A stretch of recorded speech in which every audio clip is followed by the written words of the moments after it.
49 tiene un plan. Dios dice en el verso 1 que Él tiene un plan desde antes de que nacimos.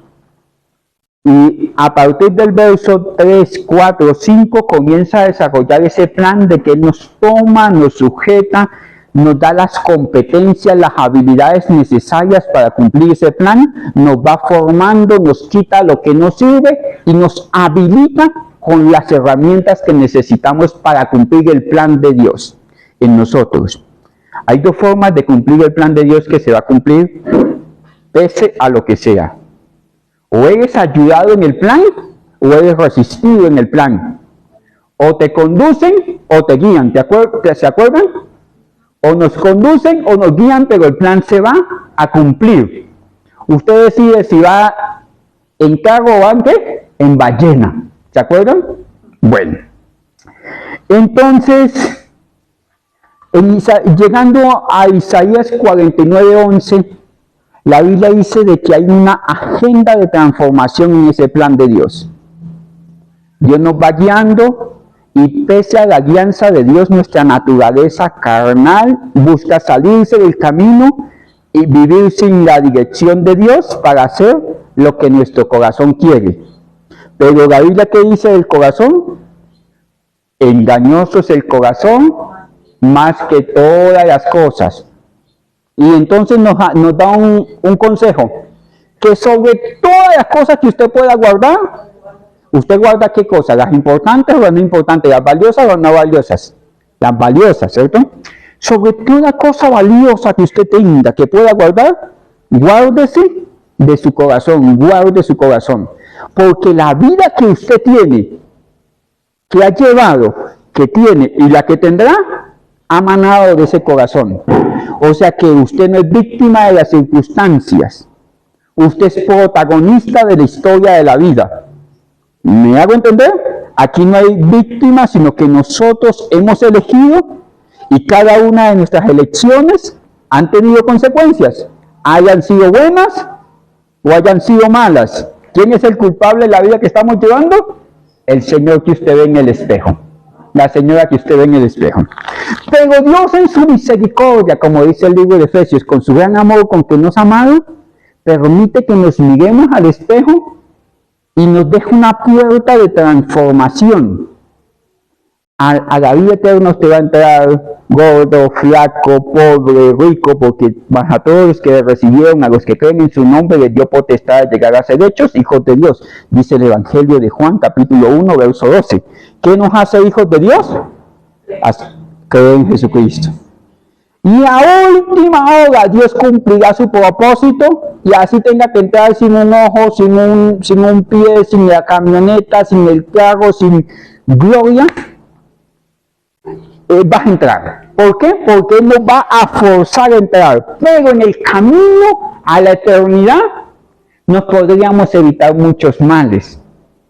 Y para evitarnos muchos males, Dios quiere transformar mi corazón. Y entonces Él plantea aquí una agenda de transformación. Esta palabra convertir, la palabra transformación en el original dice, y transformaré todos en caminos, todos mis montes. Montes a veces de sufrimiento, pero a veces montes de gloria. Porque hay quienes los extravía del buen camino la bendición, ¿cierto? Los dones del Señor, la opulencia, la provisión de Dios, cuando nuestro corazón no está gobernado por el Señor, nos puede extraviar del camino. Ustedes conocen gente que 2 pesos los haya engordado y los haya apartado de la vida buena, ¿cierto? Nosotros tenemos cara de sospechosos, ¿cierto? Vale. Mis montes y sus calzadas serán levantadas. Esas deficiencias que yo tengo, Dios las va a llevar al nivel de aprobación. Y esos montes pretenciosos que yo me creía el más lindo de la cuadra y tan lindo yo, mi esposa va a ganar con este príncipe, a veces Dios nos baja. Mi esposa se casó con un príncipe, esto fue lo que quedó. Bueno, en esta parte donde la Biblia dice camino, ¿Se acuerdan ustedes qué implica el camino de la vida? Camino es la palabra original de Red. Yo creo que hasta aquí ya se la saben. Llevamos 3 meses con este término de Red, que significa: mi camino es el curso de la vida, ayúdenme, mi modo de acción, mis conversaciones y mi historia, el camino recorrido. Este es mi camino. Y Dios dice que va a tener control de mi camino, va a transformar el curso de la vida. Esto ya lo vimos, que cuando yo me estoy desviando un poquitico, puedo estar un poquitico desviado, pero a largo plazo, en 10 años, el desvío va a ser mucho. Dios va a enderezar el camino de la vida, va a enderezar cómo estoy haciendo las cosas, va a enderezar mi forma de hablar, porque tal cual lo que sale de la boca no es lo que entra, no es lo que contamina, dice Cristo, sino que es lo que contamina, lo que sale del corazón y por la boca. Dios va a cambiar mis conversaciones con Dios, con los demás y conmigo mismo, porque ¿quién es el que le dice que es feo, que no vaya a la iglesia, que está haciendo perecita? Esto no vaya a creer usted que es el diablo, el que le dice eche un ojito a la vecina. ¿Quién es? Santiago dice que cuando alguno es seducido, no diga que es seducido de parte de Dios. Sí, sino que de su propia concupiscencia. ¿Y la propia concupiscencia dónde está? Nosotros somos el baúl de esa concupiscencia. Es atraído y seducido. O sea, ¿quién es el que lo seduce a usted? ¿Quién que dice, hay hecho una peleadita en la casa? Nadie, usted no se casó para pelear. ¿Quién es? Mi propia concupiscencia. Entonces, y después de eso, comienzo a hablar lo que no debe. Y el camino del recorrido es que mi papá era así, es que yo ya no tengo oportunidad, es que me he comportado mal, es que si voy y le digo a mi esposa que me perdone, no me va a perdonar, porque esta ya 500 vez que digo lo mismo. Dios cambia todo esto. ¿Y cómo lo hace? Transformándonos. La palabra transformar, no sé, Chequina, si la tienes allí. Zoom, conversión 7760. Este 7760 es que nosotros estamos trabajando con el diccionario Strong, que para este caso también estamos trabajando el diccionario Sindul. Dice qué implica esa transformación y ya hemos venido trabajando cada una de esas. ¿Se acuerdan ustedes que a Sansón, vamos al 49:11, Dios cómo transformó a Sansón? Poniéndole ¿qué? Límites. Que le dijo, usted no debería tomar chicha, no se vaya a los viñedos, no se contamine, le puso límites. También vimos por allá que una forma como Dios me transforma es resistiéndome. Que yo quiero construir, que yo quiero hacer, que yo quiero predicar, y espérate, su límite es su casa. La mayor de todas las predicaciones que pueda darle yo como pastor es lo que diga la pastora de mí. Porque yo le puedo decir a usted, manual, 10 pasos para ser el esposo perfecto. Y puede sonarle bonito. Pero la mejor predicación de esa está allá. 5 pasos para llegar a ser el padre querido. Y les puede sonar bonito. Pero ¿qué dirían tus hijos si estamos a solas? No, que mi papá en la iglesia parece hijo de querubín, pero aquí en la casa parece el hijo del querubín caído. ¿Sí me hago entender? Entonces, Dios, el Espíritu Santo, la Biblia dice que a veces nos resiste. Que yo quiero, que yo sueño, que yo creo, que yo sé, y a veces nos resisten, porque la Biblia dice que cuando la ovejita no está en cintura, no está ordenada, y quiere vivir para un lado y para otro, llega el pastor que hace con el callado, le parte ¿qué? La patica. Y entonces, aunque quiere huir del que ama su alma del pastor,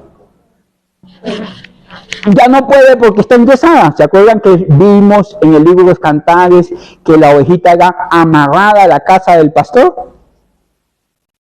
Hay veces que Dios nos amarra a los hijos. Papá, porque yo no consigo trabajo, si estudié, tengo maestría, especialización, soy esto y esto y esto. ¿Por qué? Porque en el último trabajito de 2 meses le pagaron 3 pesos y no cabía en la casa. Ahora tiene que esperar que la mamá haga algo de la sopa para poderle dar. Y le toca, mire, está amarrado a la casa del papá. Está amarrado a la casa del pastor. Hay veces que Dios nos amarra a su iglesia. ¿Cierto? ¿Por qué? Porque cuando sentimos que el agua nos está llegando aquí, Señor, ayúdame, ayúdame. Este pobre clamó y Jehová lo oyó y lo libró de todas angustias. Uno sabe esto, entonces busca de Dios. Hay varias formas en que Dios nos transforma. Y el domingo pasado vimos que Dios trae a la luz nuestros errores para que yo sea corregido aún lo que tengo oculto en mi corazón. Yo les decía que uno cuando es profesor tiene un olfato para la copia impresionante, ¿se acuerdan? Yo no sé si usted estaba en el puesto del profesor o en el puesto del que copia, pero cuando uno está en el puesto del que copia, el profesor llega y se le acerca y el corazón comienza a tic, tic, tic, tic, tic. ¿Y por qué no se le acercó a nosotros? Porque Dios es especialista en sacar nuestros errores a la luz para que seamos transformados. ¿Se acuerdan? Bueno, ahora vamos a otra forma como Dios nos transforma. Esa palabra es esta. Dios establece un gobierno sobre nuestra vida. Y entre más rápido entienda usted quién gobierna en los diferentes niveles de nuestra existencia, mejor. Mire, hermanos, usted tiene que entender quién gobierna el universo. Eso lo vimos en el ayuno. Dios gobierna y es soberano. Dios ordena todas las cosas para bien. Dios tiene un plan y lo va a cumplir. Dios hará cuanto su propósito haya establecido para nosotros, el gobierno. Y así como Dios gobierna, Dios ha establecido un gobierno en cada uno de los niveles de existencia. Cuando usted está en la casa de papá y de mamá, usted sabe quién gobierna en la casa, ¿cierto? No, pero entonces uno ya tiene 18 años y el día que saca uno la cédula le dice al papá, mire, tengo 18. Y entonces uno llega y le dice, yo hago el mercado y pago el arriendo. Y mientras yo haga esto, estás bajo sujeción. A menos de que entiendas el principio de que si quieres hacer una vida, tienes que dejar a padre y madre. Ya sea que te cases o no te cases, si quieres gobernar tu propia vida, tienes que salir del gobierno establecido en esa casa. O sea, si usted quiere gobernar, tiene que tener una casa, una vida propia. Pero usted no puede generar un imperio dentro de la casa de su papá y decir, esta es mi trinchera y aquí yo puedo hacer lo que quiera. ¿Por qué? Porque este es mi gobierno. No. Eso es sedición. El gobierno de la casa es de papá y de mamá. Y Dios lo estableció así. ¿Dios es malo? No, Dios no es malo. Simplemente está establecido así. Asimismo, cualquier autoridad que haya sido instituida es instituida por Dios. Mire, los pueblos tienen el gobernante que se merecen. Hay gobernantes para gloria, como en el tiempo de Ezequías. Ezequías era un hombre que temía a Dios y la Biblia dice que el pueblo prosperó en gran manera. Que mire cómo fue esto. ¿Cómo se sabe que un pueblo está prosperado? En el oficio sacerdotal. Dice que las ofrendas de la iglesia fueron tantas que los sacerdotes le dijeron, ¿sabe qué? No traigan más, porque cuando eso las ofrendas no eran para comprar bombillos, para hacer cosas, y las ofrendas eran en especie. Y entonces, ¿qué complique tenían los sacerdotes? Porque tenían que hacer bodegas para guardar grano. Entonces le dijeron, ¿sabe qué? No traigan más. Pero ¿de dónde venía la prosperidad del pueblo? De que el gobernante temía a Dios. Y como el gobernante temía a Dios, la Biblia dice, bienaventurado el pueblo cuyo Dios es la nación cuyo Dios es el Dios de Israel. Y eso es un gobernante para bendición, pero también hay gobernantes para juicio. La Biblia dice, y gobernó tantos años, y como no tenía a Dios, vinieron los enemigos y rayeron con ellos. Los vencieron. Entonces uno dice, Dios estaba dormido, que vinieron los enemigos. No, es consecuencia de un mal gobierno. Sí, pero Dios podía poner un gobernante de acuerdo al corazón de él. Sí, pero ellos necesitaban un mal gobierno para que gimieran a Dios y supieran quién gobierna. Todos los gobiernos son de mano de Dios. Unos para prosperidad, otros para que giman delante de Dios. ¿Sí me llevan la idea? Dios nos dejó, en cierta manera, a cargo de este barco en el cual va su alma. Usted sabe que nuestra alma es eterna y un día no va a estar acá, ¿cierto? Pero mientras estemos acá, usted va en este barco de la vida. Y a usted le entregaron este mapa, este plano, es como y entregaron este plano, la brújula del Espíritu Santo y el control. Y en los momentos de tristeza, usted se va para este lado. Y si no se despierta, y en los momentos de euforia, los cachetes le hacen así. No alcanza a dar la vuelta. ¿Y qué pasa? Porque no tiene control. Y para vivir en esta vida usted necesita establecer un gobierno sobre su vida. Mire que va a dar el gobierno sobre la vida. El gobierno nos va a dar una dirección. ¿Hacia dónde tienes que ir? Usted tiene que tener claro cuál es la dirección de su vida. La Biblia dice en Génesis 12 que Abraham salió a la tierra de Canaán y a la tierra de Canaán llegó. Cuando usted tiene claro dónde está y para dónde va, usted puede seguir un camino. Punto A a punto B. Listo. Hay muchas formas de llegar al punto A a punto B. O en línea recta, o dándole así, perdí 12 años para llegar al mismo punto. ¿No era más fácil pueblo Israel cruzar el desierto en 8 días? ¿Echaron cuántos años? 40 años. ¿Era la voluntad de Dios? No. Para yo llegar a entender de que a mí me conviene acercarme a Dios, a las cosas de Dios, yo necesitaba 20 años. Pero llegué más apaleado que una gata cocinera para darme cuenta que Dios tenía la razón. ¿Me lo podía haber evitado? Sí. ¿Por qué? Porque en un momento de la vida yo no tuve la dirección. ¿Qué hace el gobierno? Nosotros nos da una dirección. Si el gobierno es de Dios, la dirección es hacia Dios. Pero si el gobierno es de los hombres, te quiero, no te quiero, sí te quiero, te amaré para toda la vida se acabó y comienzo otra vida sin mí. ¿Sí me hago entender? Vamos cambiando. Mis hermanos, Cristo dijo, voy a Jerusalén. Dice que la Biblia dice en el Nuevo Testamento que intentó entrar en una de las aldeas de los samaritanos, pero su aspecto era como de ir a Jerusalén. ¿Y sabe qué le dice Pedro? No vayas allí, porque los judíos te están esperando. ¿Y sabe qué le dijo Jesucristo? Apártate de mí, Satanás. ¿En qué sentido se lo dijo? Le dijo, hay un propósito que Dios tiene para mí y esa dirección voy a seguir.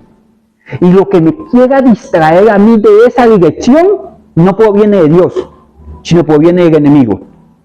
En el hogar yo tengo una dirección a seguir. El propósito mío es terminar con mi esposa hasta que la muerte nos separe. Y si me llego a morir primero, ni la muerte, porque va a tener que enterrarme y pagar las flores y todo eso. Y así me hago entender, hasta que se cumpla el propósito. El propósito de nuestros hijos, con nuestros hijos, es que sirvan a Dios, que avancen en el camino, así ellos tengan 100 años y yo 120. Y nada me va a apartar de eso. Y si yo soy cristiano, tengo una dirección, mire, se lo voy a decir con mayúsculas. Un cristiano debe congregarse los domingos, por lo menos los domingos, punto. Ay, pastor, es que estoy malito. Hermano mío, haga lo posible por hacerlo. Si se mueve en la casa de Dios. Que estoy peleando con mi esposa. Usted sabe que hay mucha gente que pelea en la casa precisamente el domingo y dice, yo que tan pecador que voy a ir a la casa del Señor. La iglesia es un hospital de enfermos. Vengan, vengan. Lo primero que establece el gobierno es una dirección. Si usted no sabe para dónde va, usted no está siendo gobernado por Dios, ni por el Espíritu Santo, ni por la guía de la palabra. El gobierno establece dirección.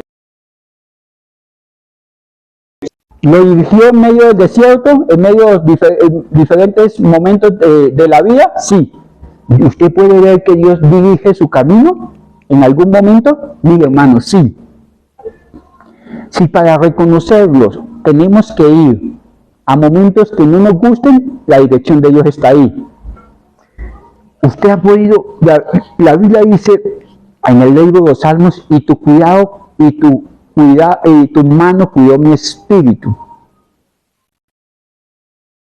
Que Dios ha tenido un cuidado especial y me ha guardado hasta de mí mismo.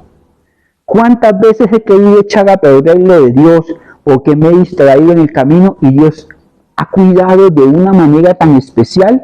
Ayúdeme, Chequina, con este texto. Seguramente está en Génesis 26:35. Voy a ver si es esta la nota que tengo acá. Mire, hermanos, un hijo que no es disciplinado por Dios o no es hijo o va camino a una disciplina mayor. Mire, ayúdenme en el 34, Génesis 26:34. Esto es un bebé que tenía 40 años. Y cuando Esaú tenía ¿cuántos años? 40 años. ¿Hay bebés de 40 años? Sí. Cambiaron la cama matrimonial, la cuna por la cama matrimonial, pero siguen haciendo las mismas pataletas. Cambiaron fue de mamita. Dice, y cuando Esaú tenía ¿cuántos años? 40 años, tomó por mujer a Judith, hija de Bebi, Eteo. Mire, hermanos, al pueblo de Israel le prohibieron ciertas cosas, le pusieron ciertos límites. No se casen con los pueblos de la tierra. Y de los pueblos de la tierra, los amalecitas y los eteos eran de lo más malito que había. Sacrificaban sus hijos a Moloch, a un dios con cabeza de búfalo, ¿sí? Y le metían los niños ahí, hacían el culto de ellos y los quemaban. Gigante. Y a ellos dijeron, con esos pueblos no se metan. Como a usted le conviene no meterse con alguien que usted sabe que parece una chimenea fumando maracachafa. No necesita usted tener ya super revelación para entender de que sus hijos no van a salir siendo unos super sabios. Le dijeron, no se meta con esta gente. Sin embargo, como a él le gustó por allá esa muchacha que llamaba ¿cómo? No, estamos en el texto. Judith, ¿a él le gustó quién? A Esaú, un bebé de 40 años que nos haya casado, ¿le gustó quién? Judith. Si tiene 40 años y no se ha casado, es por algo. Si usted lo ve bien planchadito, o es casado o vive con la mamita. Las dos cosas son malas. Bueno, eso es para que no se me duerma. Dice, y a él le gustó Judith, hija de Bebi-Eteo. ¿Cuántas mujeres tomó? 2. Tomó 2. ¿Algunas eran del pueblo de Israel? No. Mire, hermanos, y si él se vivía en la casa del papá Esaú, y la casa del papá era Jacob, era Isaac, disculpen, Isaac. Y él comenzaba a soñar y a testear y a mandarse memes y a mandarse fotitos y a mandarse cositas con Judith. ¿Y con quién? Y el papá se hacía el gringo. Se hacía el gringo, ¿sí me hago entender? Aquí no está pasando nada. Digo, allá él, después de que se case, no me llames, yo te llamo, y cambian de número y dice, eso es lo que pensaba, evadir su responsabilidad de gobierno, porque en la casa gobierna el papá. Y mire qué pasó, cuando yo no atiendo al gobierno que tengo que tener con esos hijos, uno dice, allá él ya está grande, ya tiene 12 años, mira a ver qué pasa, ya estoy desesperado que cumpla los 18 y mire, uno dice, el que va a sufrir es él. Cuando la hija o el hijo se deja y se lleva un estrellón en la vida, ¿sabe dónde termina? Donde comenzó la historia. Bueno, miren el siguiente que dice. Y fueron. ¿Y quiénes eran amargura de espíritu? No, los tres. Antes él comía aquí en la casa, ahora llegó con la tribu. Porque tuvo, ¿cuántas mujeres? Dos. Y como tenían desorden, que se llenó de hijos aquí, tuvieron hijos aquí. Y vivían y siguieron viviendo con el papá. Por eso la Biblia dice, usted quiere hogar, antes de formar el hogar tiene que tener clara que no se puede establecer una nueva autoridad bajo la autoridad de sus padres, porque las autoridades van a chocar. Lo quiero mucho, sí, hijo, pero allá. Porque usted no puede estar diciéndole a su esposa después de 20 años de casada, es que usted no hace la sopa como mi mamá. Es que a mí me gusta tanto el sancocho que ella hacía, los tamalitos que ella hacía, es que nadie hace el café como mi mami. No se hubiera casado, hubiera quedado con su mami. ¿Sí me van a entender? Porque está por fuera de la casa, pero su autoridad, su primer amor no es su esposa, y su autoridad no es su esposo. Su autoridad es el esposo de su mamá. Pero cuando usted sale de la casa, su autoridad es ese señor que usted escogió. ¿Me llevan la idea? ¿O se lo repito? Se volvieron una amargura de espíritu. Isaac antes era bienvenido, ahora, no, tranquilo, mándenme un mensajito que yo entiendo, no vengan a visitarme en cumpleaños, tranquilo, no se tomen la molestia. Dice, y fue una amargura de espíritu para Isaac y para Rebeca. ¿Qué falló aquí? Él no tuvo gobierno. Yo como papá no goberné a Esaú. Haga lo que quiera y después mira a ver qué hace con su vida. Que mira qué hace con su vida. Me llegó y me invadió la casa con los chinitos, la mujer, y los conflictos de Saúl se convirtieron en conflictos míos. ¿Le parece conocida esta historia? Ahora mismo la autoridad la sometieron a una autoconcepción. ¿Cómo se percibe el niño? El estado de Virginia la semana pasada dicen que el niño en el colegio se puede llamar como él se perciba. Niño o niña, y entrar al baño que él quiera, y por ejemplo en Estados Unidos ya llevan 7 años castrando a los niños con químicos que antes utilizábamos nosotros para las vacas, o para hipersexualizar las vacas que entraban en celo. Y ahorita a los 6, 7 años se están dando cuenta que niños de 12 años tienen cánceres en sus aparatos reproductivos, ya sean ovarios o testículos, donde salían las hormonas que no deberían tener en esa cantidad, pero la sociedad fabricó esto por la autopercepción de un niño de 12 años. Hay gente que se autopercibe joven y está viejo. ¿A qué me refiero? Tengo 50 años, estoy persiguiendo una chinita 15 años, ya me están cayendo las muelas. Pero ¿cómo me autopercibo? Yo voy al gym, no. Si me hago entender, todo tiene su tiempo. La Biblia dice, Eclesiastés 3, todo tiene su tiempo debajo del sol. Hay gente que se autopercibe rico y no es adinerado. Llega la quincena y esos 3 días come hamburguesa, compra el supercelular, paga el superplan y echa la gasolina, y después de 15 días está sacando prestado para pagar la gasolina, porque su autopercepción no coincide con la realidad. Y cuando yo me autopercibo por fuera del gobierno establecido, siempre me voy a estrellar. Hay gente que se autopercibe fuerte cuando es débil. Hay gente que se autopercibe santo porque tienen muchas doctrinas aquí en la mente, pero no lo son porque esas doctrinas no han bajado al corazón, y sus obras son obras de tinieblas, aunque su conocimiento es conocimiento de luz. Es mejor ser que saber. ¿Me llevan la intención? Claro. Entonces, mis hermanos, cuando yo no gobierno mi casa, o cuando yo no gobierno mi cuerpo, cuando yo no gobierno mis pensamientos, hermano, no tengo dirección, no voy a tener, voy a vivir siempre en las dos partes, instrucción, corrección, Dios dándome instrucción y yo bajo corrección constantemente. Es como cuando los que estudian psicología meten un ratoncito para condicionarlo. No sé si se han dado cuenta ustedes, lo condicionan y el ratoncito tiene que coger hacia allá y coge hacia allí. ¿Qué hace el que lo está condicionando?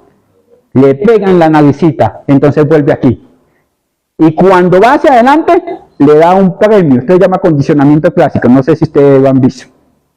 Lo mismo, Dios nos condiciona. No que es que voy a conseguir un trabajo, voy a honrar a mis padres, voy a ir a la iglesia. Dios dice, vamos, no vas a ir juntos, porque el que es fiel en lo poco, en lo mucho va a llegar. Pero cuando usted tiende a extraviarse del camino hacia este lado, ahí está solo. ¿A qué me refiero? Su presencia no irá con él, la presencia de Dios no irá con él, sino que la corrección lo va a meter al camino. ¿Listo? Una persona sin gobierno va a vivir años y años y años bajo corrección. Y se va a autopercibir que está bien, pero está siendo resistido en el plan de Dios. En algún momento va a querer escapar de la vida, me corto las venas. Eso no te va a llevar a huir de Dios. No que me voy de la casa, que cambio de trabajo, que cambio de ciudad. En la otra ciudad está el mismo Dios. En el otro trabajo, Dios sigue siendo Dios. David dijo, me podía esconder aún debajo de las piedras, encima de las nubes, debajo del mar, para darme cuenta que Dios está en todos lados, punto. Lo que sí es fijo es que el gobierno de Dios impera y su corrección estará donde yo vaya. Pero yo puedo escoger si vivir en dirección o vivir en corrección. Todos tenemos las mismas capacidades de entender y aceptar el plan de Dios, pero mi corazón me puede alejar de ese plan. Bueno, voy un poquito más allá. Miren, hermanos, en este texto, no solamente el papá le faltó gobierno, y aunque creyó de que el muchacho se iba a ir de la casa y allá él, esa chispa que él dejó encender, le estaba consumiendo la casa. ¿Listo?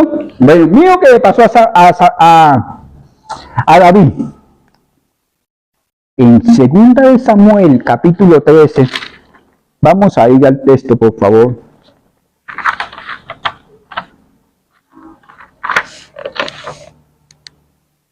Segunda de Samuel 13, 37.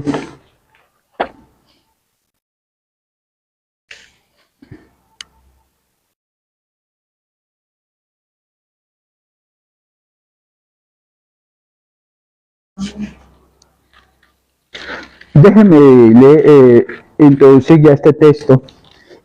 Si usted tiene una Biblia en físico, en el capítulo 13, verso 1, dice Amón y Tamar. Amón era un hijo de David y Tamar era un hijo de David, una hija de David. ¿Sabe qué le pasó a Amón y Tamar? Amnón, sí. Amnón.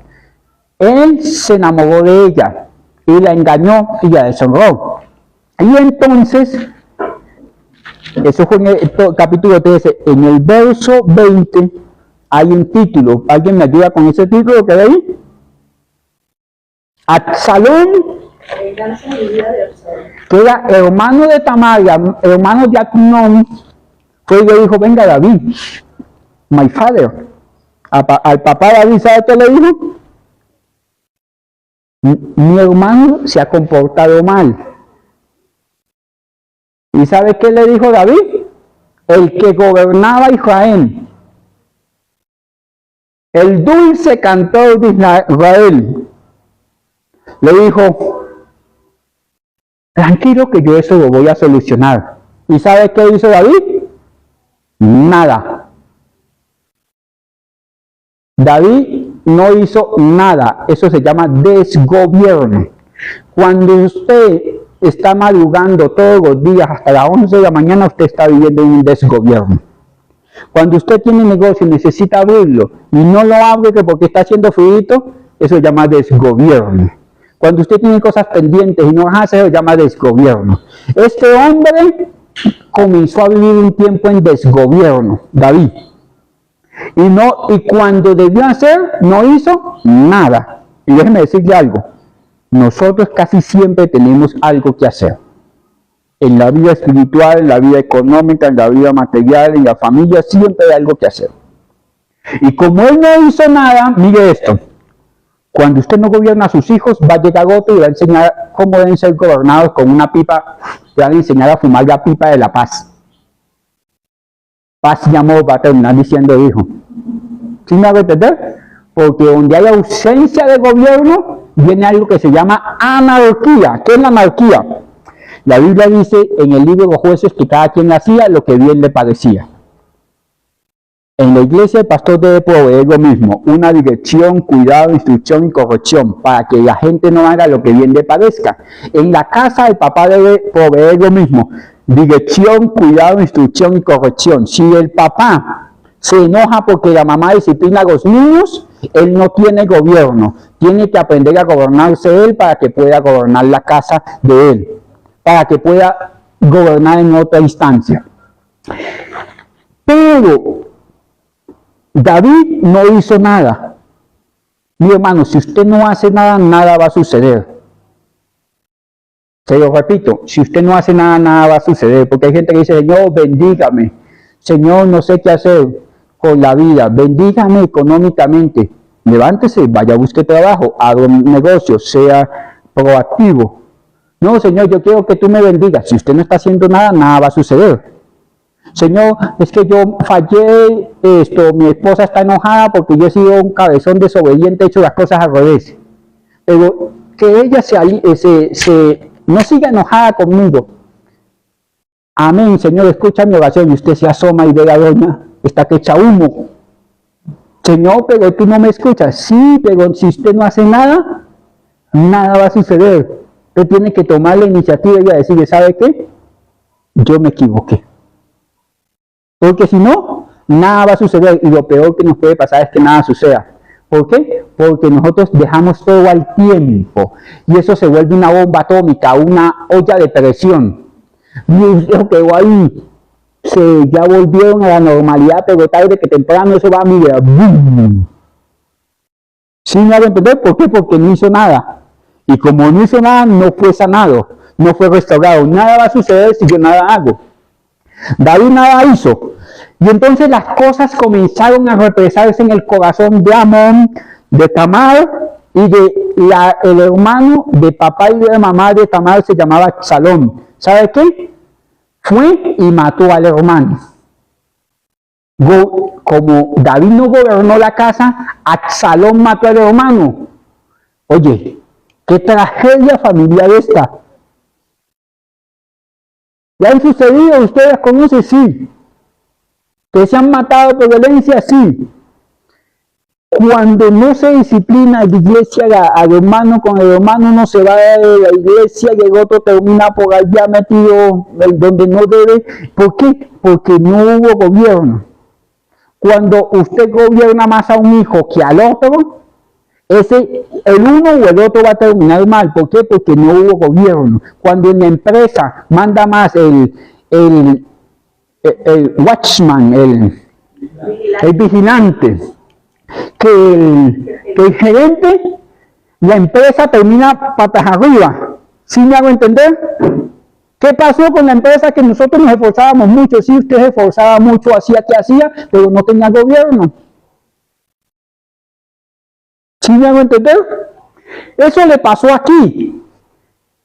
Se volvió una tragedia familiar porque David quería gobernar el reino y no gobernaba la casa. Y un hermano mató a otro. ¿Y sabe cómo terminó la historia?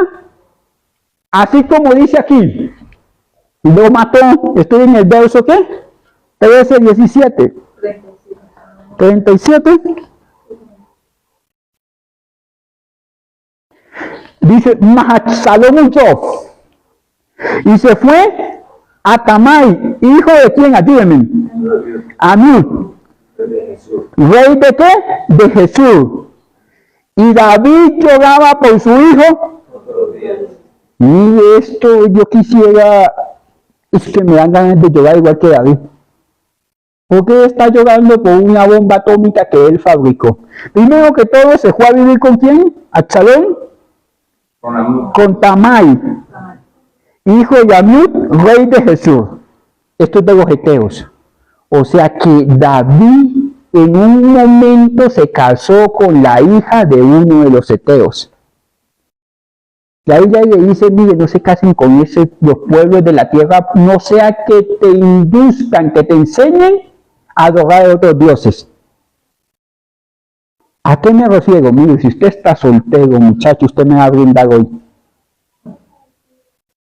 Si el príncipe viene de una familia donde no se sabe quién es el papá, quién es la mamá, el papá fuma maracachafa, le pone el sombrero al revés, baila reggaetón, o sea, un desorden, ese príncipe no va a ser un príncipe para usted, va a ser siendo un sapo toda la vida. Si usted tiene que decir, Dios le dijo, no se metan con estos pueblos porque no conviene. Y David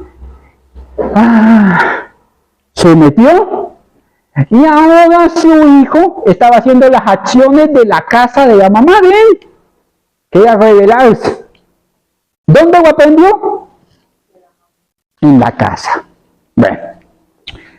Y entonces, mire qué hace Absalón. En lugar de comparecer ante el papá, ante la autoridad, lo que hizo fue huir. Vamos a 2 de Samuel 3:3. Seguramente ese es el texto que estoy buscando. 3:3. 2 de Samuel 3:3. Dice así. Miren los hijos de David. Voy al 2, por favor. 3:2 y después el 3, discúlpeme. Y nacieron los hijos a David en Hebrón. Y su primogénito fue Amnón. Ya saben cómo terminó Amnón, ¿cierto? Amnón de Ahinoam Jerezita, del valle de Jezreel, donde ese se llama el valle de los chacales, donde hay algo que era canibalesco entre las tribus beduinas del desierto. No iba a salir un príncipe, Amnón. Su segundo hijo, Gilead, de Abisaí, la mujer que él le quitó a Nabal del Carmel. Esta mujer era la esposa de un hombre impío de aquella región y David terminó con ella. Dice, el tercero era ¿quién? ¿Hijo de quién? ¿Hija de quién? De Tamai, rey de Jesús. O sea que Tamai era el suegro de David. ¿Y qué era para Absalón? El abuelo, hermanos, si sabe, vamos a 2 de Samuel 13:37. Mire esto, yo no quería decírselo, pero se lo voy a decir. Huyó a la casa del abuelito materno.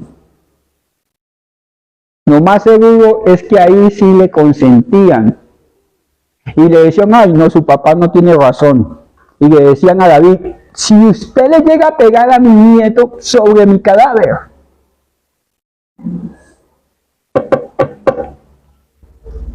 Usted sabe de qué yo estoy hablando si usted tiene hijos. Porque hay algo que ahorita nosotros hacemos chinitos y se lo llevamos a la abuelita. Decimos, felicidades, eres abuela. Tener hijos es una bendición, pero los abuelos ya no están para criar nuestros hijos, porque es que el gobierno sobre mis hijos soy yo. Ni la abuela ni el abuelo, ni mi papá, ni mi suegro, ni mi suegra, ni mi mamá. ¿Sí me hago entender?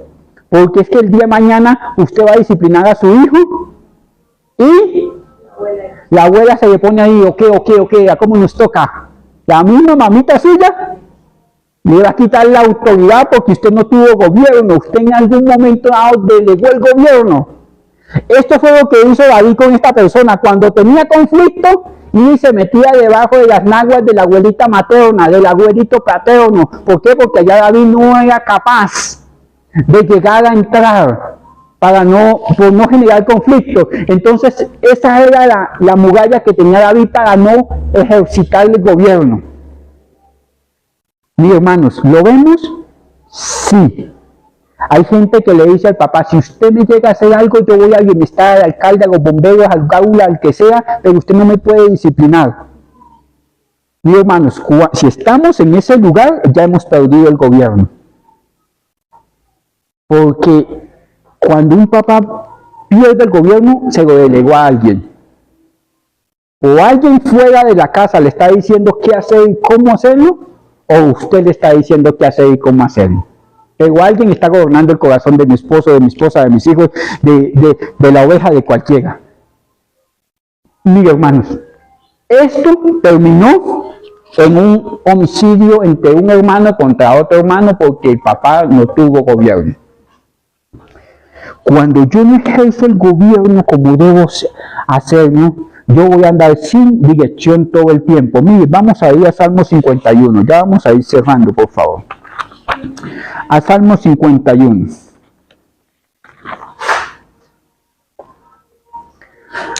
El Salmo 51 ya lo hemos tratado 2 veces seguidos en estos estudios, los 2 últimos domingos. Aquí dice, en el Salmo 51.1, vamos a ir al verso 14, pero en el 1.1 dice, tenga piedad de mí, Dios, conforme a tu misericordia, conforme a la multitud de tus piedades, borra mis rebeliones, lava más y más de mi maldad, límpiame de mi pecado. Porque yo reconozco mis rebeliones y mis pecados están siempre delante de ti, contra ti solo he pecado, he hecho lo malo delante de tus ojos, para que seas reconocido justo en tu palabra y tenido por puro en tus juicios. Y él dice, yo he pecado. ¿Cuál fue el pecado que estaba confesando David aquí? Que había tomado la mujer de alguien y aparte de tomar la mujer de alguien, mandó a ese alguien a que lo mataran en el frente de la batalla. Se había cometido en homicida y había sido desleal con la mujer de alguien que había sido leal con él. Entonces, David se le dice, mire, en el verso 5, he aquí, en maldad, mire esto, he sido formado, y en pecado, ¿qué estaba diciendo David aquí? Esto yo lo aprendí de mi casa. David seguramente era hijo de Abisaí, de su padre Isaí, y alguna de las concubinas como era permitido en aquel entonces. Por eso estaba detrás del rebaño.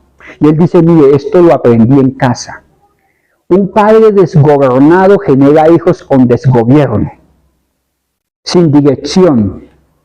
Cuando yo no me puedo gobernar yo, mi empresa no va a tener gobierno. Sube como espuma y ¿qué pasó? Faltó dirección, faltó corrección, faltó instrucción.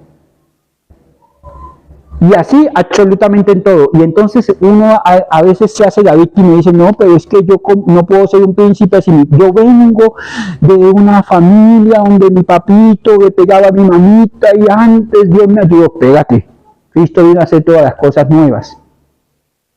Nuestra historia no debe estar sesgada a la desidia, al fracaso, a la pereza, a escondernos detrás de las hojas de higuera.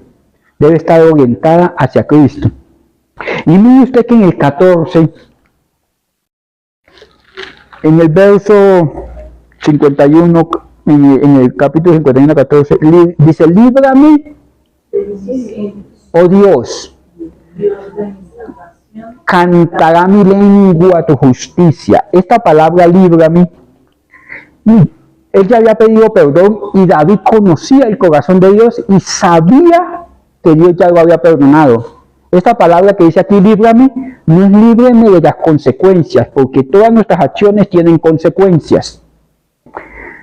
No es líbrame del juicio de Dios, porque Dios ya le había perdonado. Es líbrame de mí mismo. En 2 sentidos. No permita que este corazón se quede viciado hacer las acciones y sufrir las consecuencias. Porque la gente que paga la quincena y dice, no, pues me la tomo y después debo ver qué hago. Él sabe que vienen consecuencias, que la doña está sin comida, que los niños no tienen comida, pero él dice, no, súbame la otra que después me voy a ver cómo soluciono, alguien me presta. Llego y le digo al jefe que se me murió la mamita, entonces que necesito que me haga un adelanto de la otra quincena. ¿Sabe qué consecuencias? Sí, pero se vició a llevar las consecuencias encima. Antes de meterla de caminar, ya sabe que vienen las consecuencias y dice, de alguna manera le hago. Dios es misericordioso. Y David aquí decía, líbrame, que yo no me vicie a estas circunstancias, porque lo peor que me puede pasar es que yo, antes de cometer la falla, yo ya sé que me va a venir la disciplina y voy a entrar en ese ciclo. Dios perdona, esto de alguna manera, esto yo soluciono y entro. Dijo, líbrame de mí mismo, líbrame de homicidios. Oh Dios, sálvame de mí mismo. Sálvame, sálvame, sálvame de esta inclinación al mal. ¿Sabe qué le estaba diciendo? Sé tú mi gobierno.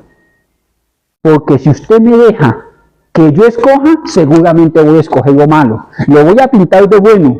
Y voy a decir que pobrecito yo, que fue que me obligaron, que como todo el mundo lo hace, yo también lo podía hacer. O que él se lo buscó, que ella se lo buscó, o que hubo la ocasión. Yo puedo decir cualquiera de estas cosas. O sea, que no me dejes a cuidado de mí mismo.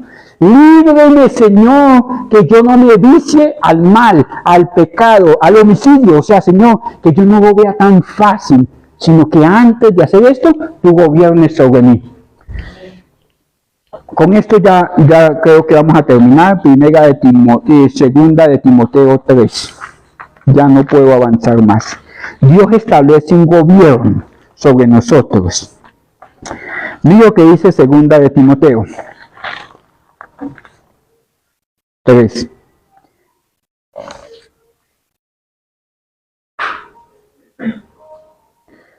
En primera de Timoteo 3, ya voy para la segunda, primera de Timoteo 3,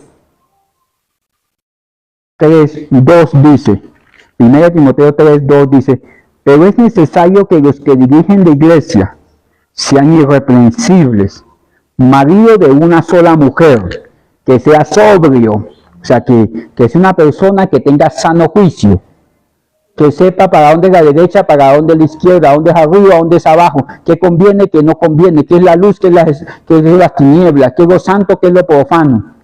Usted tiene que andar con personas que digan sí o no, no que a mí me parece o que tengan una identidad sesgada. No saben si son viejos, hombres, gordos, flacos, ricos, pobres, casados, solteros. O sea, no, que sean sobrios, que sea prudente, que sea decoroso. Mire, no solamente tiene que ser, sino tiene que parecer, que sea decoroso. Si es pastor, que parezca pastor. Si es papá, que parezca papá. Si es esposa, que parezca esposa. O sea, que sea decoroso. No solamente que sea ético, sino que sea estético. ¿Listo? ¿Me llevan la idea? Que sea el corazón hospedador, apto para enseñar.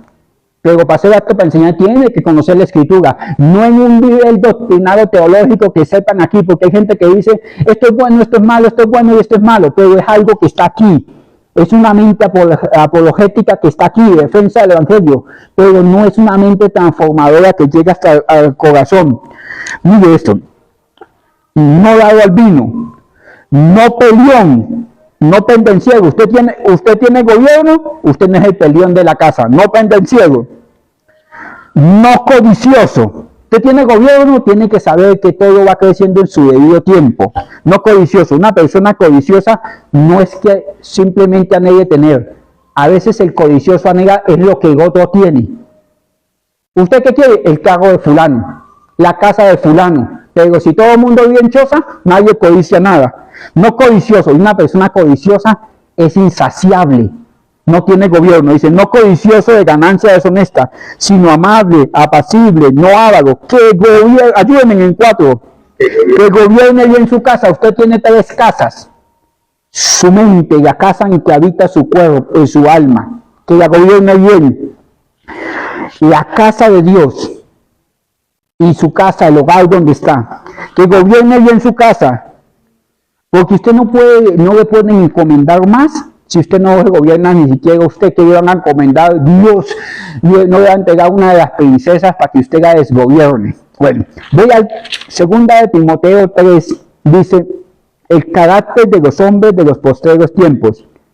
Y le dice Pablo a Timoteo, también debes saber esto, o sea, no es opcional. Tienes que saberlo. Dice, tienes que saber esto, que para los postreros días vendrán tiempos peligrosos. Vamos a ver si ya hemos llegado a los tiempos peligrosos. Porque habrá hombres amadores de sí mismos. Mire, hermanos, muchas se casaron con hombres que se aman más a ellos que a lo que Cristo amó a la iglesia. ¿Y cómo usted busca un hombre que la ame como Cristo amó a la iglesia? Muchos se casaron con una mujer que se ama más a ella que lo que puede amarlo a usted, o puede amar a sus hijos, o puede amar un proyecto juntos. El fracaso en matrimonio es cuando no se aman lo suficiente y no aman a Dios lo suficiente, sino que no hay interés. Dice, hombres amadores de sí mismos, ávaros, vanagloriosos, soberbios, blasfemos, desobedientes a los padres. Ojo, si el príncipe o la princesa no obedecía a su mamá, no honraba a la mamá de él, no vaya a creer que la va a honrar a usted.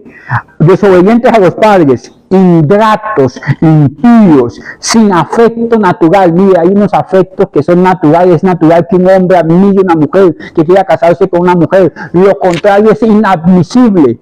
El afecto natural es que el hijo honra al padre, lo contrario es inadmisible. El afecto natural es que el esposo ame por sobre todas las cosas a la esposa y que la esposa esté dispuesta a amar a su esposo. Ese es el afecto natural. El odio no es natural. El huir no es natural. El que su esposo tenga mejor trato con la vecina. Vecino, muy buenos días. Esos ojos parecen un girasol de grandes. Y a la esposa le dicen, oye, usted huele a cebolla. Eso no es natural, es contra lo que Dios ha establecido. ¿Me hago entender? Y si eso lo hay, no hay gobierno. Ingratos, sin afecto natural, implacables, calumniadores, intemperantes. ¿Qué es una persona intemperante?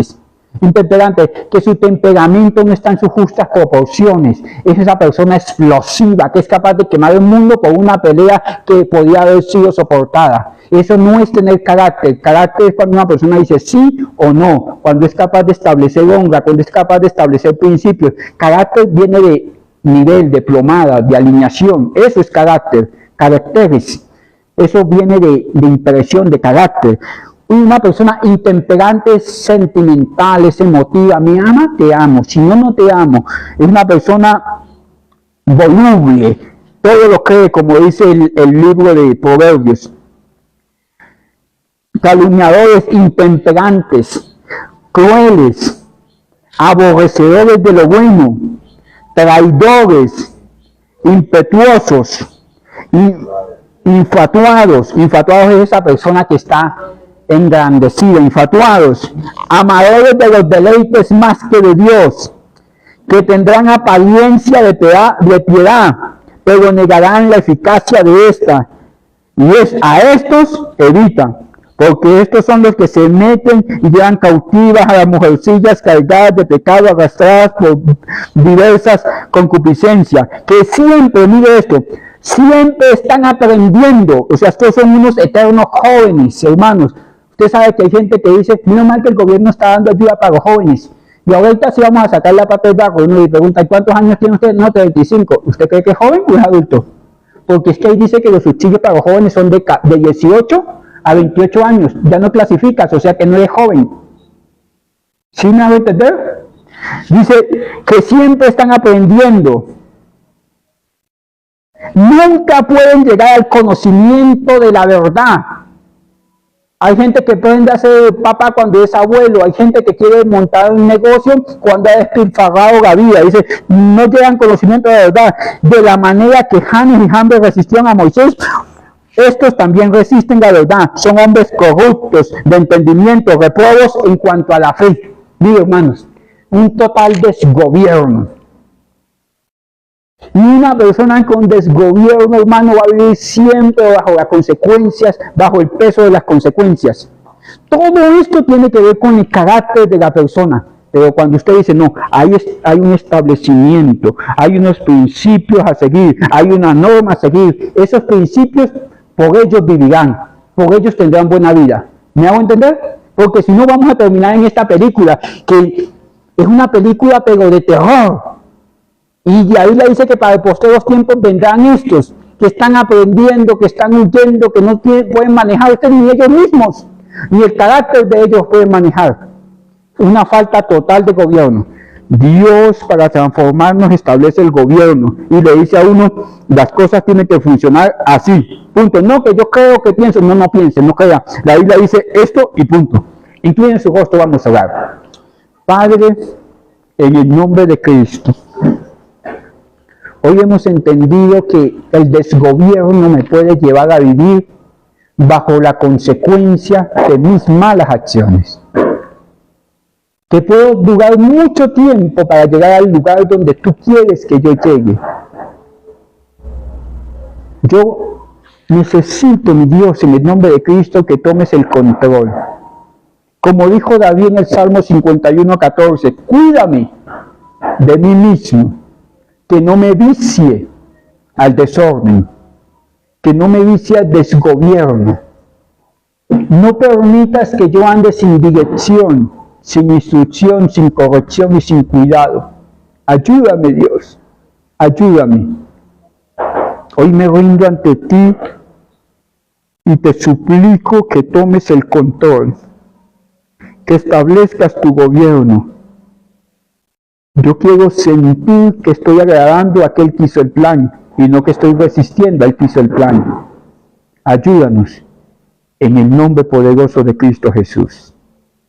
Amén y amén. Mi estimado hermano, Dios me les bendiga. Que el Señor tu Dios te bendiga y te guarde. Que haga resplandecer su rostro sobre ti. Que tenga de ti misericordia y coloque en ti paz en el nombre de Cristo. Dios me les bendiga. Si alguno de ustedes quiere ofender en esta iglesia, ¿qué dice la Biblia? Cada uno dé como haya propuesto en el corazón. No de por tristeza ni necesidad, porque Dios bendice al que da con alegría. Eso como la Biblia dice, de como haya propuesto en el corazón. Si usted propuso algo en el corazón, lo puede dar allá en ese lugar que se ha dispuesto para eso. Dios me le bendiga.